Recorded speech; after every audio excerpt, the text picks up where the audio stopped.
ცხადია ორჯერ არ მინახავს და ერთხელაც არ უნდა ხე თავიდან ბოლომდე პრეზიდენტად რომ მუშაობს იმ კაცის მიხეილ ყაველაშვილის ინტერვიუ საზოგადოებრივ მაუწყებელთან. და გულახდილად გეტყვით, ვერაფერი ვერ გავიგე. არა იმიტომ რომ მას რთული არასწორი ისიც თანწყობილი და რთული არასწორი ისიც ქვეწყობილი წინადადებები აქვს. რთული თანწყობილი და ქვეწყობილი წინადადებები ვის არ აქვს, ჩემი ჩათვლის მერქი ასე ვიტყვი. მაგრამ მისი რთული თანწყობილი ქვეწყობილი წინადადებები პირდაპირ მნიშვნელობით არ სრულდება და რაც მთავარია, ხშირ შემთხვევაში ან გარკვეულ შემთხვევებში მას ზმნა, იგივე შემასმენელი გამორჩება ხოლმე და აზრს, ერთი კი არა, 2, 3, 5, აზრს როგორც ასეთი ვერ გამოიტანა. მაგრამ რაც მთავარია, რაც უფრო მნიშვნელოვანია, თავიდანვე აი ეტყობა, ჩანს, რომ რასაც ყაველაშვილი ამბობს, არც ერთი მისი სიტყვა, არც ერთი მისი წარმოთქმული სიტყვა მისი არ არის. ის ამას არ ფიქრობს. ეს ყველაფერი ინსტრუქციის დონეზე, ინსტრუქტაჟის დონეზე. მას ჩადაუწერეს შინაარსი ალბათ მაინც, არა სიტყვები, არამედ უთხრეს რომ აი ამაზე უნდა ელაპარაკა, ეს ეგრეთ წოდებული შპარგალკები დაუდეს და ამ შპარგალკების მიხედვით პასუხობს იმ კითხვებს, რომლებიც თავის მხრივ ასევე შეთანხმებულია და შეჯერებულია, შექმნილია და შეთანხმებულია პირველ ყოვლისა რასაკვირველია საზოგადოებრივ მაუწყებელში და კითხვათა ავტორი არის გიორგი გვიმრაზე, მაღალი ალბათობით აგრეთვე ვასილ მაღლაფერიძე, ან ერთი ან მეორე ან ორივე, შესაძლოა სხვა ვინმე მესამეც არ ვიცი. აგრეთვე ეს კითხვები გადაგზავნილია პირველი პარტიის ცენტრალურ ოფისში და იქაც იმუშავეს შესაბამისმა პირებმა, რომლებიც იდეოლოგები არიან, მეთქი ასე ვიტყვი. აგრეთვე გადაფორვარდებულია ეს კითხვები ასე მაგალითად ლაშა ნასვლიჩვილთან, ზაზა შათირიშვილთან, სხვებთან და ასევე რასაკვირველია მთავრობის ადმინისტრაციაში, ანუ კობახიძესთან და ასევე უშუალოდ პრეზიდენტად რომ მუშაობს იმ კაცის, მიხეილ ყაველაშვილის ადმინისტრაციაში,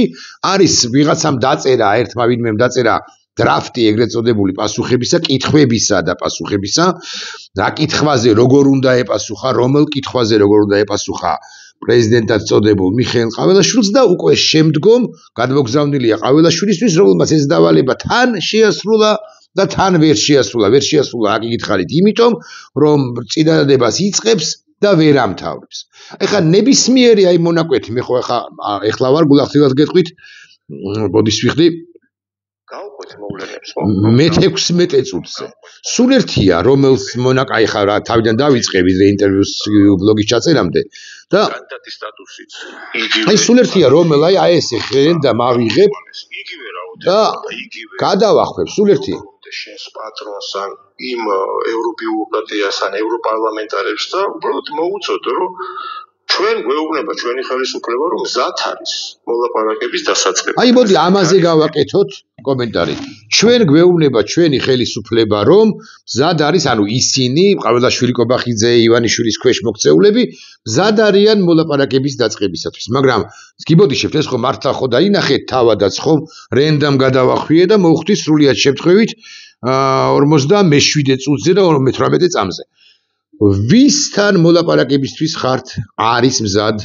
საქართველოს დე-ფაქტო ხელისუფლება. იმ პოლიტიკურ სივრცესთან, პოლიტიკურ, ეკონომიკურ, კულტურულ სივრცესთან, რომელსაც თავად პირველი შეურაცხყოფას აყენებს. ამბობს, რომ პანაცეა სულაც არ არის. ამ სივრცეში გაეწევრიანება, ევროპა პანაცეა არ არის, რომ ბრძანა დათქვა მისმა მეგობარმა და პრემიერ-მინისტრად წოდებულმა ირაკლი კობახიძემ.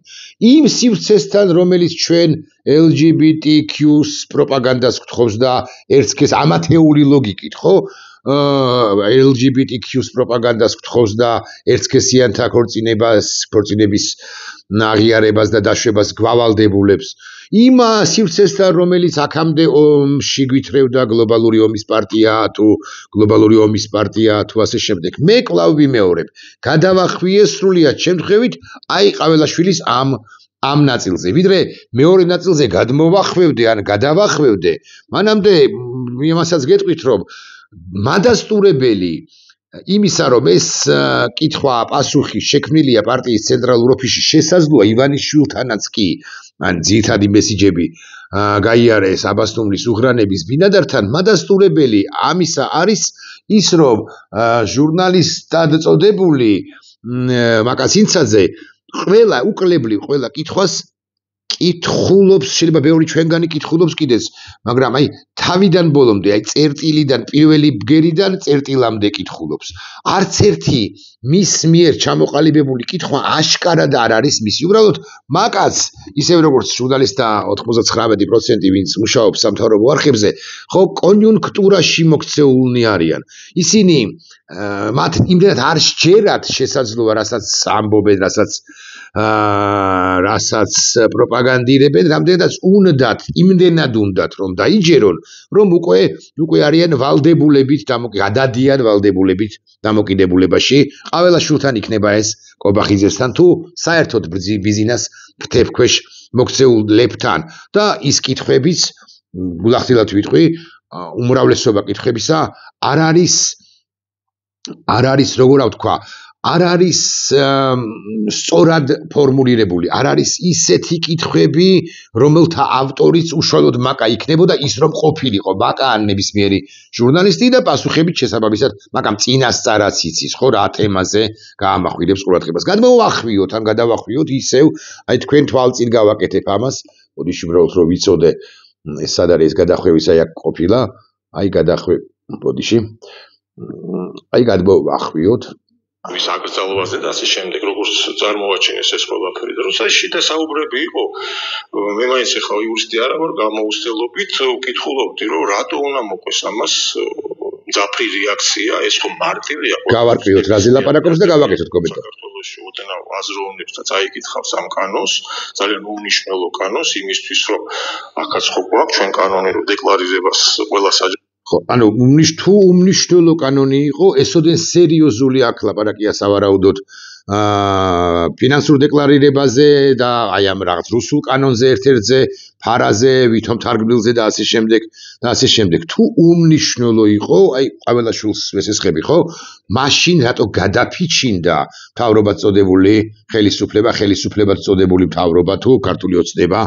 ამ კანონის მიღებაზე. კვლავ ვიმეორებ, ეს მე არ მიდგომს, თავად ყაველაშვილმა თქვა ბრძანა ასე გადავახვიოთ ახლა ისევ, ეს იყო 34 წუთი და 36 წამი და გადავახვიოთ ასე მაგალითად 59 წუთი. რუსეთთან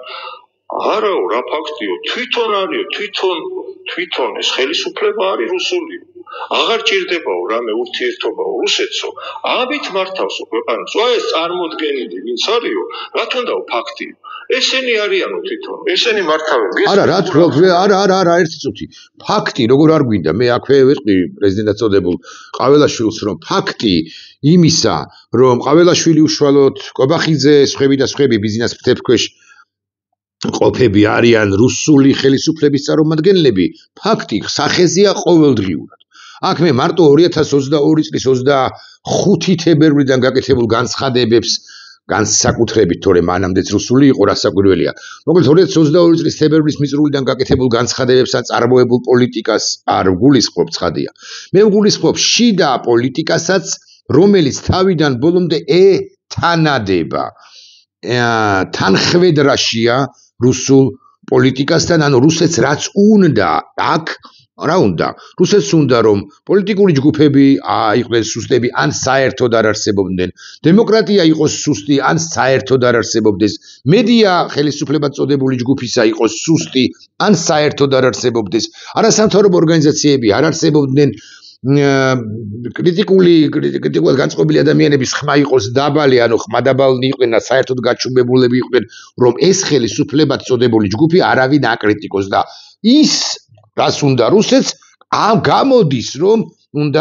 უნდა ბიზინა ივანიშვილსაც და შესაბამისად ყაველაშვილსაც ხო მარტივი ანუ ჩვენ მარტო დეკლარირებას კი არ ვახდენთ რომ ეს არის ხელისუფლება ეს ხელისუფლება წოდებული ჯგუფი არის რუსული ჩვენ ფაქტები აი დახვავებული ფაქტები გვაქვს მე გამახსენდა სრულიად შემთხვევით ელისო ჯარიაშვილის გადაცემაში ფორმულაზე სერგი კაპანაძემ არ ვიცი დააჯდა და ხა დრო არ ამითვლია რამდენი ხანი მაგრამ დადასტურებულად ფაქტებით და ამტკიცა, როდის, როგორ, რატომ, რა შემთხვევაში, რა კონტექსტში, რა სახით და ასე შემდეგ გადადგა ამ ხელისუფლებად წოდებულმა ჯგუფმა რუსული და არა პრორუსული, არამედ სწორედაც რომ რუსული ნაბიჯები, მაგრამ აი ესენი ამათი ქარავანი მაინც მიდის. ეხა ესე არ გამომივიდეს რომ სერგი თუ ირაკლი თუ სხვები ხეფენ და ესენი მიდიან მეთქი, მაგრამ სხვა ანდაზა რომ მოვიშველიოთ, კედელს ვაყრით ცერცს, იმიტომ რომ ამათ მოსმენაც როგორც ასეთი არ უნდათ და აქამდე ყავილაშვილი აქაც ამბობს უბრალოდ ამ საათი და 20 წუთიან ინტერვიუზე ნუ გადმომახვევინეთ არა მომიწერია, აქ ამბობს რომ აქამდეო ჩვენო ესეთი შედარებით ლოიალური მიდგომა გქონდაო ამ გლობალური ომის პარტიის ან Deep State-ის აქაური წარმომადგენლების მიმართ, რომლებიც გლობალურ ომის პარტიას საქართველოს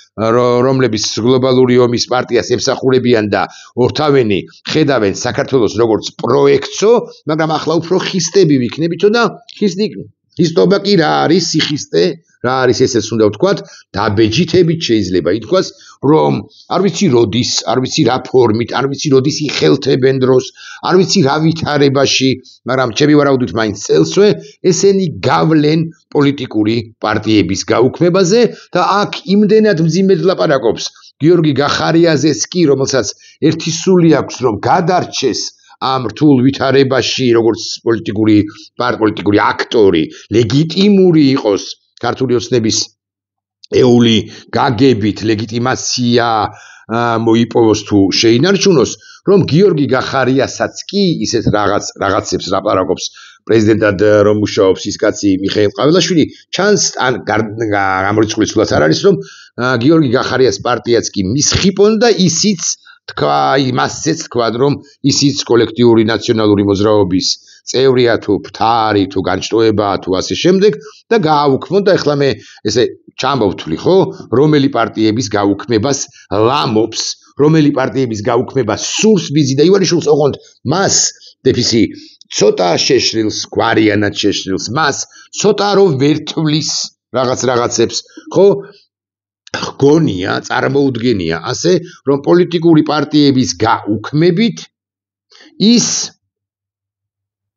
სამუდამო მართლობაში დარჩება ეს ერთი, მაგრამ ამით ამ პოლიტიკურ პარტიებს, პროცესულად პოლიტიკური პარტიები საბოლოო ჯამში ხო პერსონებზეა დაფუძნებული, პერსონები არიან, პერსონალიები არიან, ხო? მათ გააჩუბებს უკლებლი ყველას ხო არ ჩაყარის ციხეში, კარგი, ჩააგდებს 300 კაცს ან 550 კაცს, მაგრამ 577 და 1253 ხო დარჩება, ვინც ხმამაღალი იქნება, მასაც დაიჭერს, მასაც გააუქმებს, მასაც შეუზღუდავს სიტყვის თავისუფლებას, წარმოუდგენელი ამბავია. სულ რო გააუქმოს, მაგალითად ზურა ჯაფარიძის პარტია, გააუქმა, ოკეი, წავყევით ამ ლოგიკას, ხო, ზურა ჯაფარიძის პარტიის წარმომადგენელი, ან თავად ზურა, როგორც უპარტიო, გაუქმებულ პარტიანი, ხო, მივა მედიის საშუალებაში, თუ მედიასაც მიაუქმებს დამატებით, ხო მივა რომელიმე YouTube არხზე და აი რას იზავს ყველაფერს უკლებლივ გააუქმებს, ეს ხო წარმოუდგენელი არის ჩემი აზრით ყოველ შემთხვევაში და ისე რა ვიცი ხა ბიზინა ივანიშვილის უსვინდისო ტვინის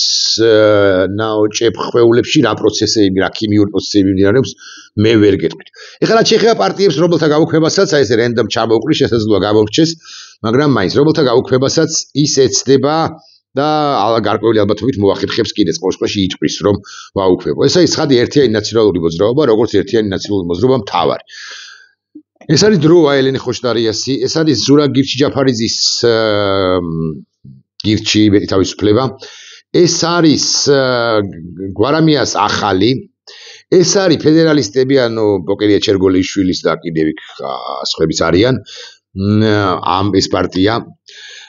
რომ არ შემეშალოს და ეს არის თავისუფლების მოედანი ლევან ცუცქილიძე და მისი ჯგუფი. ეს არის ლელო ძლიერი საქართველო, მამუკა ხაზარაძის ვერ გადაარჩეს ვერც დროებით ინდულგირება საპატიმროდან გამოშვებას გულისხმობ და ვერც ის რომ მან თქვა რომ მხოლოდ არჩევნების გზით უნდა იცვლებოდეს ხელისუფლებაო, შესაძლოა კვლავ ვიმეორებ, ეს არის გახარიაც კი, რომლის მიმართაც დაუნდობელნი არიან დამოუკიდებლად იმისა, მიუხედავად იმისა, რომ ეს უკანასკნელი, ანუ გახარია, კიდევ ერთხელ ვიტყვი, სულ მუდმივად გამოხატავს მზაობას ასე მაგალითად პარლამენტში დაბრუნების თუ შესვლის თაობაზე შესაძლოა გამორჩა 1-2 პარტია, მაგალითად ლეიბორისტული პარტიაც კი შეიძლება მისხიბოს. მაგრამ რას იზავს ინდივიდებთან მიმართებაში ეს ძალიან საინტერესოა. გავიგე რომ გიორგი ბარამიძეს როგორც ნაციონალური მოძრაობის ძირძველ წევრს მასზე იტყვიან რომ თავდაცვის ყოფილი მინისტრი გიორგი ბარამიძე დაიჭიროთ საერთოდ შეიძლება არა მარტო თქვა და არამედ განახორციელო კიდეს. მას პოლიტიკური მოღვაწეობა გიგი უგულავასი არ იყოს ეკრძალება. ესეც გავიგე. მაგრამ რას უზავენ ასე მაგალითად ლევან სანიკიძეს? ახლა ხან შესულს ნაციონალურ მოძრაობაში მე არ ვიცი მისი ასაკი ლევანისა, მაგრამ 2003-2012 წლებში ხელისუფლებაში რომ არ ყოფილა, ეს ფაქტია. მამამის გუბას შეიძლება ხელბორკილიც დაადონ, არ ვიცი რისთვის სიმართლე გითხრათ, მაგრამ ბაბუამის ისტორიკოს ლევან სანიკიძეს შეიძლება რაღაცა დამატებით მიწა მიაყაროთ. ვუტრირებ ცხადია, მაგრამ აი ლევანიკო თუ გლებავთ ასე ვიტყვი, სანიკიძეს რას უზავეთ? შენ ნაციონალური მოძრაობის წევრი ხარ და ამიტომ პოლიტიკა არ უნდა აწარმოო? კარგი, არ აწარმოებს. აი აღარ დაირქვევს საკუთარ, აღარ იტყვის რომ ის არის პოლიტიკოსი. ფორმულაზე თუ TV პირველზე ხომ მივა, TV პირველსაც და ფორმულასაც აუქმებთ. გააუქმებენ საკუთარ ვიდეო ბლოგს ხო ჩაწერს, ტელეფონს ჩამოართმევთ, Facebook-ს გაუუქმებთ, YouTube არხს გაუუქმებთ. აი ეს კითხვები არსებობს და ბუნებრივია ყველაფერს ვერ გადასწრება, სულ რომ დაიჭიროს ლევან სანიკიძეც კი, რატო უნდა დაიჭიროს, მაგრამ მაინც ხო აუცილებლად გამოჩნდება სხვა რომელიმე ახალგაზრდა პირი ნაციონალური მოძრაობიდან თუ სხვა პარტიებიდან და ნელ-ნელა შემოდიან იცით ამ პარტიებში ეს ახალგაზრდები, რომლებიც იტყვიან რომ აი ჩემი YouTube არხი ეს არის, ფორმულაზე მივდივარ, ფორმულა არ არსებობს, TV პირველზე მივდივარ, ან Facebook-ზე ვარ, Facebook-საც შეზღუდავს. ამ შემთხვევაში ხო შეზღუდავს თავისივე მათ შორის თავისივე მომხრეებსაც, თუ იქნება ეგრეთ წოდებული სუვერენული ინტერნეტი, როდესაც კოდი, არ ვიცი 7 ნიშნა, 10 ნიშნა, 9 ნიშნა, კოდი მიეცემა ყველა კრიტიკულად განწყობილ პირს, ქართული ოცნების, ქართული რუსული ოცნების მიმართ, ტაბლიაშვილ სანიკიძეს თუ სხვებს და სხვებს და ვინც კრიტიკულად წერს, კრიტიკულ წერი, იმათ ეთქვიან რომ აი შენ ვერ შედიხარ შენ სოციალურ ქსელში, ნუ რა სიგიჟია საბოლოო ჯამში, მე მგონი კი აბსოლუტურად დარწმუნებული რომ ეს არ გაუვა, მაგრამ ამას არა ამ კუთხით არამედ პარტიების გაუქმებაზე და რეპრესიების ამოქმედებაზე ისიც ვერ ამოთქვა ხო ლუღლუღით ბლუყუნით თული თანწყობილი წინააღმდეგებით თული თანწყობილი დაუსრულებელი წინააღმდეგებით ამას გვიანონსებს პრეზიდენტად წოდებული მიხეილ ყაველაშვილი ერთპარტიულობად ან ერთი პოლიტიკური ჯგუფის დომინაცია ჩვენს ქვეყანაში მე მგონია ვერ გავა,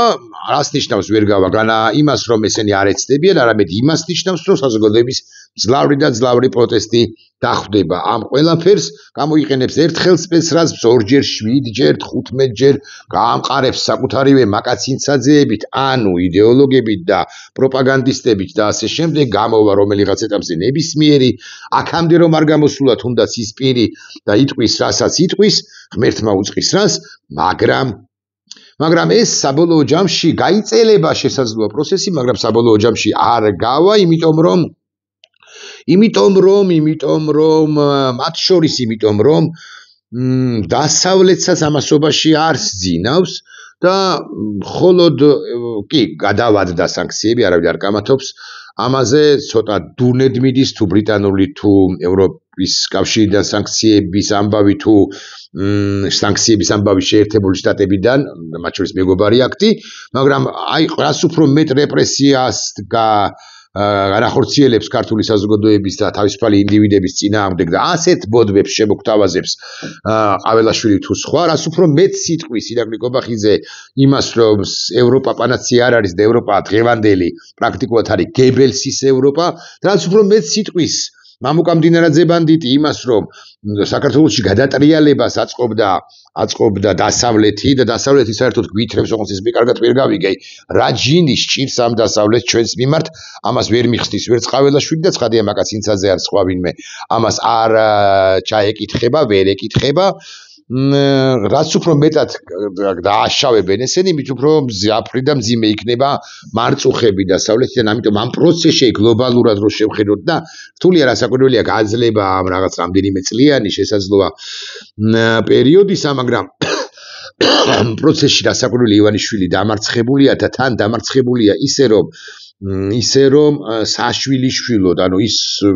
ვერც რევანშს აიღებს და საქართველოს ისტორია დასაწერი 40 წლის შემდეგ, 25 წლის შემდეგ, 20 წლის შემდეგ, ხო? საქართველოს ისტორია მას მიუჩენს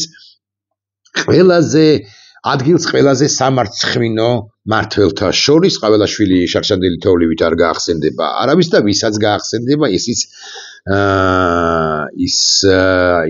მიუწვენს, რა ქვია, იმას ყაველაშვილს თუ კობახიძეს გვერდში სწორედ ბიზინა ივანიშვილს. და მით უფრო ეს მოხდება იმის გათვალისწინებითაც და ბარემ ამასაც ვიტყვი და მე დავასრულოთ, რომ იცით თქვენ რომ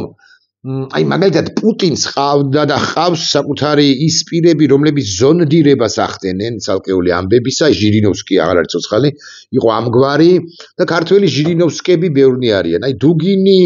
ცოცხალია და ქართველი დუგინები ბევრნი არიან. სკაბაევები თუ სკაგვარია, სკაბეევა, ხო? თუ სკაბაევა. ხო, რა მნიშვნელობა აქვს ის რაღაც მეუღლესთან ერთად რო გადაცემა მიყავს ან მეუღლე გარდაცვლილი მარგარიტა სიმონიანი ან სალავიოვი ან კისილიოვი და კიდე უამრავია ამგვარი, რომლებიც სულ მუდმივად ამბობენ იმას, რისი გაკეთებაც უნდა კრემლს, პუტინს, ფსბ-ს ზონდირებას ახდენენ, სინჯავენ ნიადაგს თითქოს და მერე უკვე გადაწყვეტილებას იღებს კრემლი თუ უშუალოდ პუტინი იმის მიხედვით რა რეაქცია დახდება, ხო, შეიძლება გადაავადოს გარკვეული პერიოდით, რა რეაქცია დახდება ქვეყნის ფარგლებს მიღმა სივრციდან, ანუ დასავლეთიდან ან ქვეყნის სივრცეში, მოსკოვსა თუ პეტერბურგში, ასე ვიტყვი, იქ არ არის ხა ამ ორ ქალაქშიც კი, არა თუ ომსკსა და მურმანსკში, არამედ მოსკოვსა და პეტერბურგშიც არ არის, მაინც და მაინც ახმამაღლებული საზოგადოება, მაგრამ მაინც რაღაცა სინჯავს ხოლმე პუტინიც კი ნიადაგს. აქ ჩვენთან უკეთესი მდგომარეობაა ღმერთმა ქნასრობის მდგომარეობა შევინარჩუნოთ. აქაც ბიზინა ივანიშვილს ყავს არა მხოლოდ შიდა აქტორები, რომლებიც რაღაცას აადონსები და რომლებსაც ასაკვირველია შეახოცავს ხელს საჭიროების შემთხვევაში ბიზინა რუსი ივანიშვილი, არამედ გარე აქტორებიც, რომლებიც ფორმალური და ფორმალისტური თვალსაზრისით თითქოს არც არიან ქართულ ოცნებაში, ქართულ ოცნებასთან, მაგრამ უკლებლიw ყველაფერს, რასაც ისინი ჩადიან, რასაც ისინი აკეთებენ, არაბიცას ისინი დგამენ, უკლებლიw ყველაფერი გადათანხმებულია ბიზინა ივანიშვილთან და ბიზინა ივანიშვილის ინტერესშია, რომ მათი საშუალებით ზონდირება მოახდინოს ამა თუ იმ თემისა, ხო, თქვას, რომ აი ამათმა თქვან რაღაცა, მერე დავტესტოთ, რაღაც ზონდირება მოვახდინოთ, რეაქციებს დავაკვირდეთ საზოგადოებისა და როდესაც რეაქციებს დააკვირდებიან ამ საზოგადოებისა, სწორედ მაშინ და მიიღებენ მათთვის სასურველ შედეგს, მე რაღაცა გორბის თუ რაღაც გავსი ვითომკლებითი ორგანიზაციით გაამყარებენ ამ ყველაფერს, მედია პროპაგანდასაც დაახვედრებენ, რაღაცა წყაზარი სახეებით ხელმოღერებულნი იქნებიან პირები, რომლებიც ამაზე უფრო ხშირად ალაპარაკდებიან, მათ შორის მაღალი თანამდებობის პირები ეგრეთ წოდებული და ასე შემდეგ. ეხლა რატო ყვები ამას, რატო გიამბობთ ამას და არის ესეთი ორგანიზაცია, ქვია თუ არ ვცდები, ნეიტრალური საქართველო, უმრავლეს შემთხვევაში აი 100 კაცისა და ყავს, ანუ პირობთ 10 ლიდერი ხო ყავს, 10-დან 9.5 არა მეტი, 9 რაღაც 8/10 არა მარტო ადგილობრივ სუსთან, აი რაღაც დინარაზე, არამედ საკავშირო რუსეთის KGB FSB-სთან არის შეკრული პირდაპირ ირიბად, ინსტრუქციებს იღებენ, წერილი მოძდით, რაღაც აბარათი მოძდით და შიგ ფულია თუ არ არის ფული, ამას ეხლა მე ვერ დავამტკიცებ და ხსეგრო გაიქცეს ერთ-ერთი მესვეორ ლიდერი ნანაია კაკაბაძე სასამართლოში მურუსიძისა ამ პროცესს მომიგებს კიდეც მართლა მომიგებს ასე ვიტყვი თუ მიჩივლებს რომ მე რაღაც სილი დავწავე მას და თქვი რომ ის KGB-ს აგენტია, მაგრამ სულ წავაგო ის პროცესი და ეს იქნება ადმინისტრაციული ჯარიმა და არა უმეტეს გამოვალ თუ არა იმ სასამართლო პროცესიდან მეორე დღეს ვიტყვი რომ ის KGB-ს აგენტია, კიდე წავაგებ, კიდე ვიტყვი და ასე შემდეგ, ანუ აზრი არა აქვს ეხლა თუ უნდა უჩივლია, მაგრამ მაინც მოკლედ ეს ერთიანი ნეიტრალური საქართველო არის ესეთი ორგანიზაცია და ესე იგი ამ 10 ლიდერიდან 9.8, ანუ 10-ვე, მოდი ასე ვიტყვი, არის შეკრული რუსულ FSB-სთან და ასევე ქართულ სუსთან. ქართულ სუსტსა და რუსულ FSB-ს შორის წოლობის ნიშანი რო უნდა დავსვათ, ეს მე მგონი ყველასთვის ცხადია. ხო და ამ ნეიტრალურმა საქართველომ დაიწყო კონსულტაციები.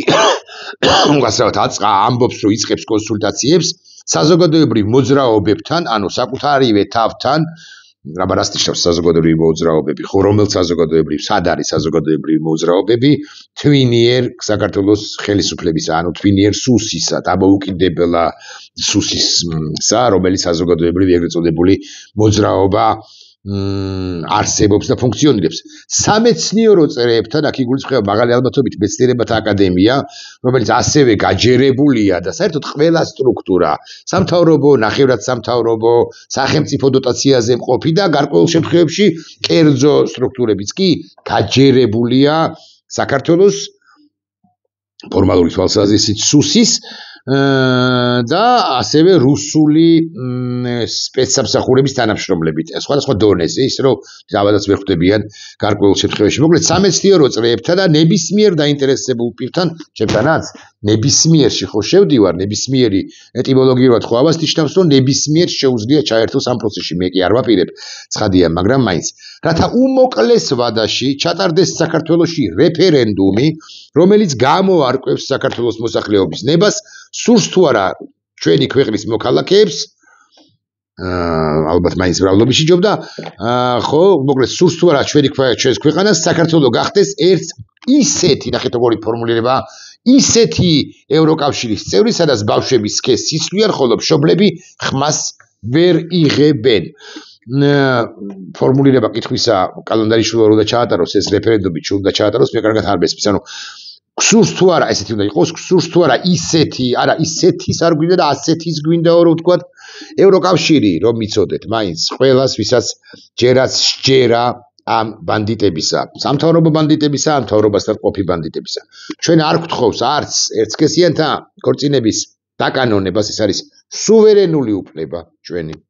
არც ომში ჩართვას, გლობალური ომის პარტიას, მეორე ფრონტის გახსნას, ცეცხლის გახსნას, ესენი გავიგეთ, ამაზე აღარც დაშვრეთ და დაიხარჯოთ. არც სქესის შესვლას, არც ერთსქესიანთა ქორწინებას, არც კიდე რა არის ბავშვების აყვანას, ერთსქესიანი წყვილების მხრიდან თუ მიერ, ევროკავშირს აქვს 9 მოთხოვნა საიმისოდ, რომ ჩვენ კანდიდატის სტატუსის გადავლახოთ, ეს ბარიერი თუ ეს პირობა, ბარიერი და ავმაღლდეთ და შევაბიჯოთ სხვა სტატუსში, მივიღოთ სხვა სტატუსი, ამას ქვია მოლაპარაკებების თავების გახსნა. და უკვე შემდგომ ჩვენ უნდა დავაკმაყოფილოთ კოპენჰაგენის კრიტერიუმები, ეს არის 4 ძირითადი კრიტერიუმი, მრავალთავიანი და არც 4 ძირითად კრიტერიუმში და არც მრავალ თავში, იმიტომ რომ ეს თავები დასახურია, ანუ გადავფურცლეთ, შევასრულეთ, დავხურეთ, შემდეგ გადავფურცლეთ, შევასრულეთ, დავხურეთ, ამათში არც ერთში არ არის ერთსქესიანთა ქორწინება, ომი, სესის შეცვლა,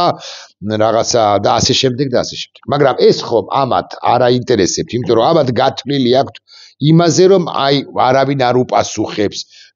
ჩვენი პასუხია, ჩემი ასე მაგალითად, ვერ მივა იმერელ თუ რაჭველ თუ ზემოაჭარელ ფერმერამდე, გლეხამდე, ხო, რომელსაც არ აქვს დროც ბუნებრივი არაერთი შემთხვევაში არ ლაპარაკობ მათზე კინობითი ფორმით, ხო? ვერ მივა 28 წუთზე მეტი გავიდა და გიბოდიშ. და ამათზე თვლიან, რომ აი ეს რაღაც 400 თუ 500,000 აურჩეველი მუდმივად ყავდეთ, რომლებსაც ტვინი უნდა გამოურეცხონ და კი ამიტომაც არის პრინციპში ჩვენთან პრობლემა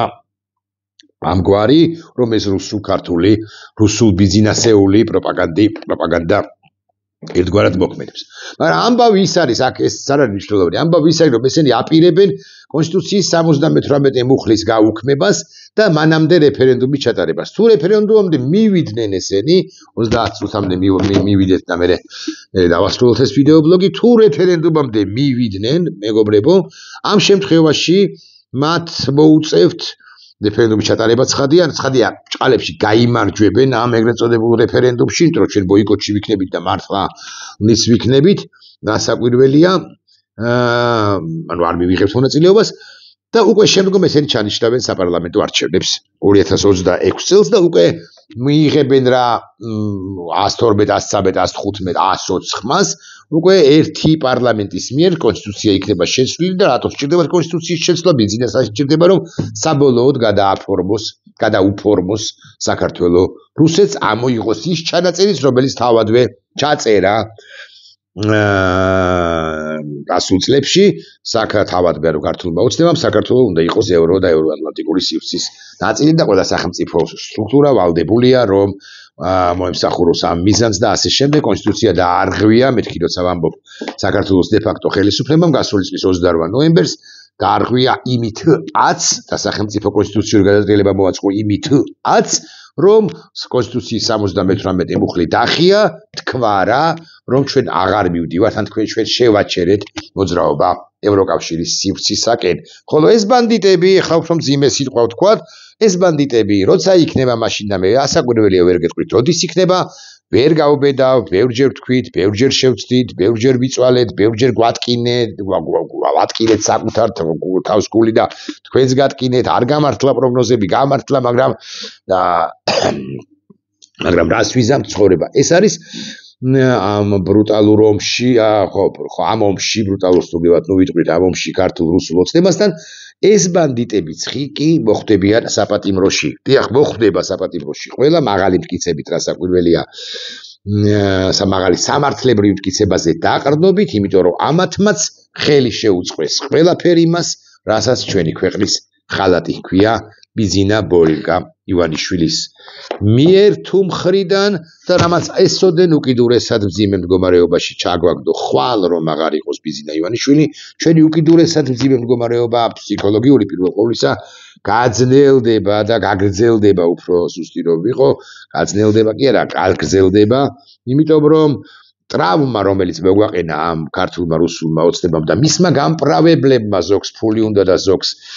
პაესტკა ყველა სფეროდან ხო მისმა გამправებლებმა რა ტრავმებიც მოგვაყენეს ჩვენ მოუშუშებელიარები იქნება ჩემი მოსაზრებით მაინც 10 წლეულების განმავლობაში კარგი ამაზე ხვალე მიფიქროს ხვალისა მაგრამ და ახლა მოვიფიქროთ როგორ მოვიცილოთ ეს რეჟიმი მაგრამ ისე ამის თქმაც ჩემი მოსაზრებით გარდაულად აუცილებელი იყო. მე ვარ ირაკლი ტაბლიაშვილი, ნახვამდის.